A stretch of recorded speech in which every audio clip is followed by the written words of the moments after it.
नमस्कार, आप देख रहे हैं एपेक्स फास्ट ट्रैक न्यूज। मैं हूं आपके साथ नताशा। कम समय में बड़ी खबरें, सबसे तेज और भरोसेमंद। चलिए शुरू करते हैं अब तक की अहम सुर्खियों के साथ। बांग्लादेश में चुनाव की घोषणा के बाद राजनीतिक हत्याओं का दौर शुरू हो गया है। इकबाल मंच के उस्मान हादी के बाद अब अपराधियों ने खुलना में मोतलिब सिकंदर की गोली मारकर हत्या कर दी है। सिकंदर नेशनल सिटीजन पार्टी के कार्यकर्ता बल के प्रमुख पद पर काबिज था। ये पार्टी छात्र नेता नाहिद इस्लाम की है। नाहिद बांग्लादेश में शेख हसीना के तख्ता पलट का चेहरा रहा है। কিন্তু জরুরি বিভাগে এইমাত্র আনা হয়েছে। আমরা একটু দূর থেকেই দেখাই এবং তাকে কিন্তু রক্তাক্ত আমরা একটু দূর থেকেই দেখাই। আমরা কাছ থেকে দেখাতে পাচ্ছি না। মুতলাব সিদ্দিককে কিন্তু এখন আবার ওয়ার্ডে নিয়ে যাওয়া হবে।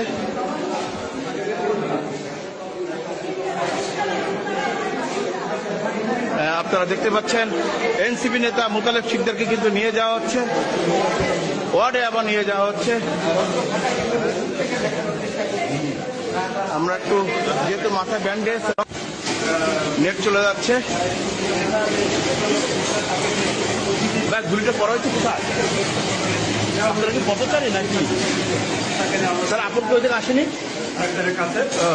প্রথমে কিন্তু তাকে পথচারীরা কিন্তু নিয়ে এসেছে, পরবর্তীতে তার স্বজনরা খবর পেয়ে কিন্তু হাসপাতালে ছুটে আসছে।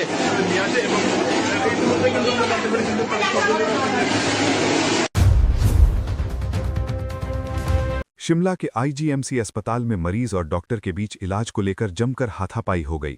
चौपाल का मरीज बेड पर लेटे लेटे डॉक्टर पर लाते बरसाने लगा। इसके बाद डॉक्टर ने भी घूंसे बरसाने शुरू कर दिए।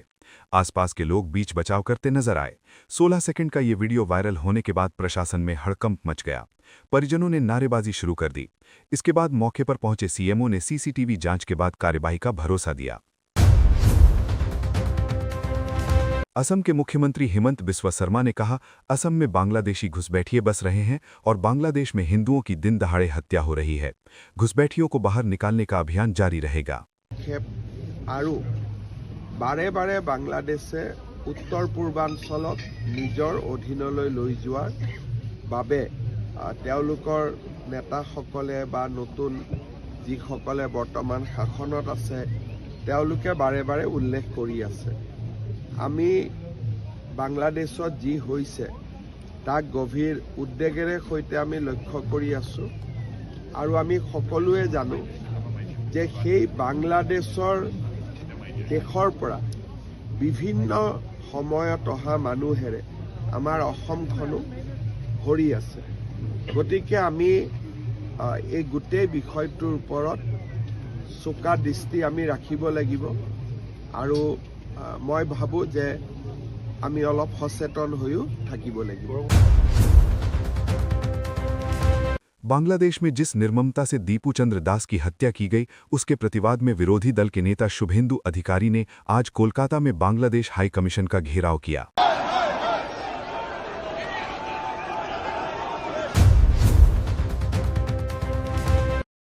बांग्लादेश में अल्पसंख्यक हिंदुओं के हालात को लेकर आरएसएस चीफ मोहन भागवत के बयान पर जवाब देते हुए टीएमसी नेता कुणाल घोष ने कहा कि ये किसी राज्य सरकार की नहीं बल्कि केंद्र सरकार की जिम्मेदारी है।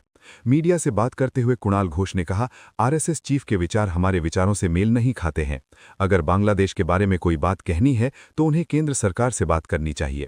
केंद्र में बीजेपी की सरकार है और आरएसएस खुद ही बीजेपी की आत्मा है। बांग्लादेश में मोहम्मद यूनुस के नेतृत्व वाली सरकार ने सोमवार को एक्टिविस्ट शरीफ उस्मान हादी की हत्या के मामले में फास्ट ट्रैक ट्रायल की घोषणा की है। ये घोषणा हादी की इनकलाब मंच के नेताओं की ओर से न्याय न मिलने पर बांग्लादेश के आगामी चुनाव का बहिष्कार करने की धमकी देने के कुछ घंटों बाद की गई है। जम्मू कश्मीर के पहलगाम में हुए आतंकी हमले के बाद सेना ने ऑपरेशन सिंदूर में आतंकी ठिकानों को निशाना बनाया था। सेना ने पाकिस्तान स्थित कई आतंकी ठिकाने ध्वस्त कर दिए थे। अब पाकिस्तान में आतंकी ठिकाने फिर से एक्टिव होने लगे हैं। खुफिया सूत्रों के मुताबिक आतंकी लॉन्च पैड्स फिर से सक्रिय हो रहे हैं। उत्तर प्रदेश के शामली जनपद के कांधला थाना क्षेत्र के गांव गढ़ी दौलत में पत्नी और 2 मासूम बेटियों की गोली मारकर हत्या करने के मामले में पुलिस ने हथियार सप्लाई करने वाले आरोपी को गिरफ्तार कर जेल भेज दिया है। आरोपी के कब्जे से एक तमंचा और कारतूस भी बरामद किए गए हैं। बीते 9 दिसंबर को गांव गढ़ी दौलत निवासी फारूक ने बुर्का न पहनने पर अपनी पत्नी ताहिरा तथा 2 मासूम बेटियों आफरीन और सहरीन की गोली मारकर निर्मम हत्या कर दी थी। हत्या के बाद आरोपी ने तीनों शवों को घर के आंगन में जमीन में दफना दिया था। सूचना मिलने पर पुलिस ने 16 दिसंबर को मौके पर पहुंचकर शवों को बरामद कर पोस्टमार्टम के लिए भेजा था। इस दौरान पुलिस ने आरोपी फारूक को गिरफ्तार कर उसके कब्जे से 3 तमंचे और भारी मात्रा में कारतूस भी बरामद किए थे, जिसके बाद उसे जेल भेज दिया गया। पंजाब के पूर्व आईपीएस अधिकारी और राज्य के आईजी रह चुके अमर सिंह चहल ने अपने आवास और खुद को गोली मारकर खुदकुशी करने की कोशिश की है। पुलिस ने सोमवार को ये जानकारी दी। पुलिस ने बताया कि पूर्व अमर सिंह चहल ने कथित तौर पर सोमवार को खुद को गोली मार ली। हालांकि अब तक ये जानकारी सामने नहीं है कि चहल ने किन परिस्थितियों में खुद को गोली मारी। हालांकि घटनास्थल से एक नोट बरामद किया गया है। पंजाब में लगातार बढ़ते अपराधों के बीच तरन जिले से एक बेहद चौंकाने वाली और डराने वाली घटना सामने आई है। अमृतसर भटिंडा नेशनल हाईवे 54 पर गांव रसूलपुर अड्डे के पास शनिवार शाम एक 23 साल की लड़की की सरेआम गोली मारकर हत्या कर दी गई। ये वारदात उस वक्त हुई जब लड़की सलून से काम खत्म कर घर जाने के लिए ऑटो का इंतजार कर रही थी। घटना के बाद इलाके में दहशत का माहौल है। सहारनपुर जनपद पुलिस ने बीते 6 महीने में साइबर अपराधियों के खिलाफ कुल 86 मुकदमे दर्ज किए हैं। इन मामलों में 56 साइबर अपराधियों के विरुद्ध कार्रवाई करते हुए कुल 2 करोड़ 17 लाख से ज्यादा रुपए की धनराशि बैंकों में फ्रीज कराई है। इतना ही नहीं, पुलिस अब तक साइबर ठगी के पीड़ितों के खातों में 1 करोड़ 8 लाख से ज्यादा रुपए वापस करा चुकी है। जिले के वारासिवनी थाना क्षेत्र अंतर्गत सोशल मीडिया प्लेटफॉर्म एक्स पूर्व में ट्विटर पर वायरल एक आपत्तिजनक, भ्रामक और समाज में वैमनस्य फैलाने वाली एक पोस्ट के विरुद्ध बालाघाट पुलिस ने प्रभावी कार्रवाई की है। 14 नवंबर को थाना वारासिवनी में प्राप्त लिखित आवेदन के आधार पर एक्स अकाउंट @रविंदर कपूर 2 ने राष्ट्रीय स्वयंसेवक संघ को दिल्ली में घटित आतंकी घटना से जोड़ते हुए भ्रामक वीडियो, चित्र और टिप्पणी प्रसारित करने का तथ्य सामने आया था। जम्मू कश्मीर प्रांत में जारी हाई अलर्ट के बीच जम्मू कश्मीर पुलिस ने रविवार को एक बड़ी संदिग्ध बरामदगी की है। पुलिस ने जम्मू में एनआईए मुख्यालय के पास एक इलाके से असॉल्ट राइफल का टेलीस्कोप बरामद किया है। ये टेलीस्कोप चीनी निशान वाला बताया जा रहा है, जिसका उपयोग आमतौर पर स्नाइपर और असॉल्ट राइफलों में अटैचमेंट के तौर पर किया जाता है। संभल में पत्नी ने 2 बॉयफ्रेंड्स के साथ मिलकर कारोबारी पति की हत्या कर दी। तीनों ने पहले लोहे की रॉड से, फिर हथौड़े से उसके सिर पर कई वार किए, फिर मौत होने के बाद गैलेंडर मशीन से शव के कई टुकड़े कर दिए। क्या शिवम, जब तक खड़े रहोगे जब तक होता रहेगा।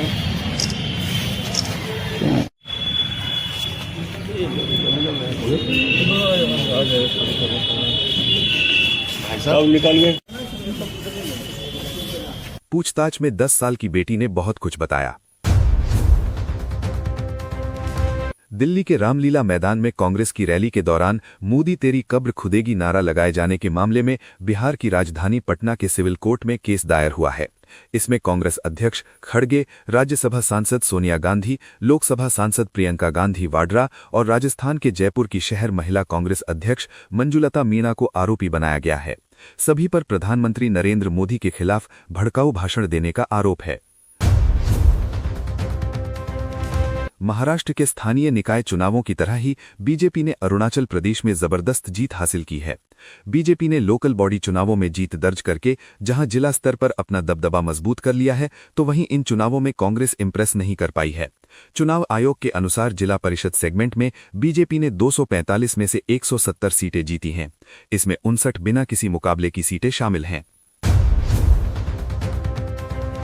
ओपन एआई लगातार चैट जीपीटी को और ज्यादा पावरफुल बनाने में जुटा है। हाल ही में एडोबी के फोटोशॉप और एक्रोबैट जैसे फीचर्स को जोड़ने के बाद अब कंपनी ने आधिकारिक तौर पर चैट जीपीटी ऐप डायरेक्टरी को लाइव कर दिया है।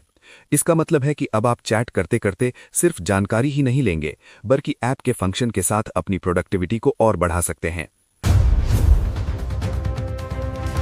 बीएमसी चुनाव से पहले ठाकरे बंधुओं के लिए अच्छी खबर नहीं है। महाराष्ट्र के नगर निकाय चुनाव 2025 के नतीजे महाविकास आघाड़ी के लिए भी बुरी खबर लेकर आए हैं। राज्य निर्वाचन आयोग की तरफ से 21 दिसंबर को जो नतीजे जारी किए गए हैं, उनमें महाराष्ट्र में सत्ताधारी महायुति ने नगर अध्यक्ष के 207 पदों पर जीत हासिल की है। बीजेपी को 117 पद और डिप्टी सीएम एकनाथ शिंदे गुट की शिवसेना के हिस्से में 53 पद आए हैं, जबकि डिप्टी सीएम अजीत पवार की एनसीपी को 37 पद मिले हैं। पश्चिम बंगाल में तृणमूल कांग्रेस पार्टी टीएमसी से निष्कासित विधायक हुमायूं कबीर ने नई पार्टी का गठन कर लिया है। लंबे समय तक टीएमसी में रहे कबीर ने अपनी पार्टी का नाम जनता उन्नयन पार्टी जेयूपी रखा है। कबीर ने इसके साथ ही मुर्शिदाबाद में एक भी सीट नहीं जीतने की चुनौती दी थी। कबीर ने 294 सीटों पर लड़ने का दावा किया है।